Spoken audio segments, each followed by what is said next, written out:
Welcome to Ministry of Reconciliation through Social Innovation, lesson number 2.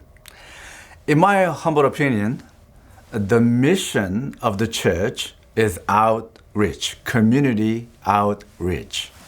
In fact, the church exists for this reason, community outreach. The David Vosh once said, mission is not primarily an activity of the church, but an attribute of God. God is a missionary God. Mission is thereby seen as movement from God to the world. The church is viewed as an instrument for that mission. In fact, there is a church because there is mission, not vice versa. To participate in mission is to participate in the movement of God's love toward people, since God is fountain of sending love. See, God came from heaven to earth. God has reached out. Therefore, it is obligatory. It's a mandatory requirement for Christians. We must reach out to our communities. If we are called ourselves Christ-like, Ellen G. White writes, the church is God's appointed agency for the salvation of man. It was organized for service, and its mission is to carry the gospel to the world. From the beginning, it has been God's plan that through His church shall be reflected to the world His fullness and His sufficiency. The members of the church, those whom He has called out of darkness into His marvelous light, are to show forth His glory. So we cannot just happy with our current status and stay in the light. No, we must go back to the darkness and become change agents, difference makers. So that the church was organized for service, community outreach. That is why churches are organized. This is why the church cannot be a weekly just worship program. But we must become an expression of how God has reached out to us, and our community. But therefore, we cannot come out of the darkness and just stay in His marvelous light. I say this once again, because this is a very critical and important issue. We must go back into the darkness and become change agent. We must be a difference maker. We are chosen by God to be the salt and the light of the world. And we cannot become salt and the light of a world when we are not being the salt and the light of our community. As Jesus reminds us in Matthew 20:28, the Son of Man did not come to be served, but to serve. This is the reason why we are created to serve. We are saved by God to serve God and His people. We are called to serve God and His people. We are commissioned and commended to serve God and His people. That is our mandate, and that is the life that we ought to live.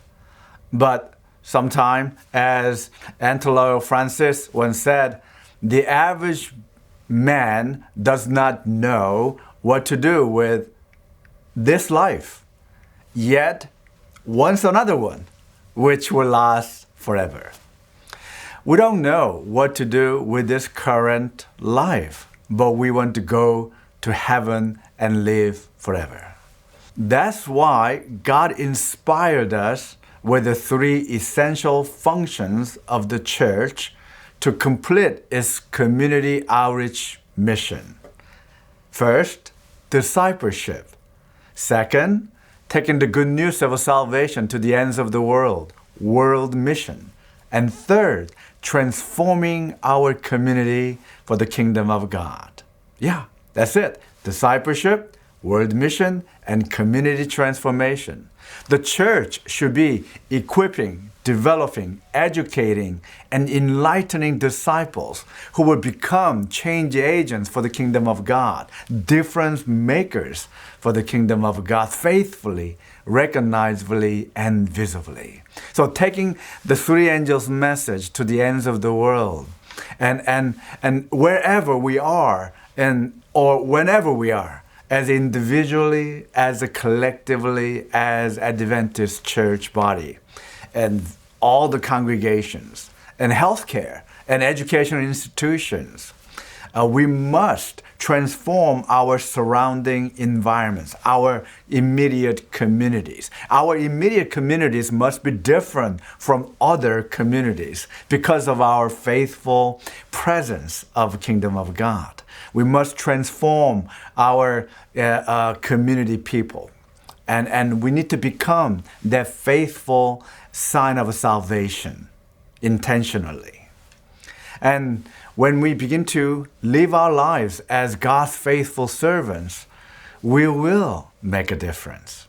So for this lesson, I want you to do an exercise dealing with the problems in our communities and the causes of our community and what can we do to make a difference. So I want you to identify few problems you are interested in your community. This is hypothetical.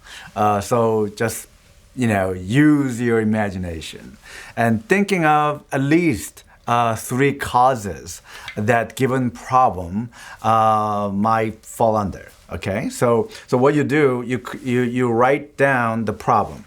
Let's say homelessness in your community. Okay, and then the first you say, well, my contribution, I'm going to add values to my community by increasing availability of affordable housing. Okay, and the second, you might say, well, I'm going to focus on decreasing unemployment rate. Okay, and then third, perhaps you can say, I'm going to focus on increasing accessibility to mental health service, because a lot of homeless people are dealing with that challenge, mental health. So think about the problem and think about what you could contribute and make a difference, and do that list. Perhaps at least three different problems. See where you can tangibly, recognizably, and visibly making a difference.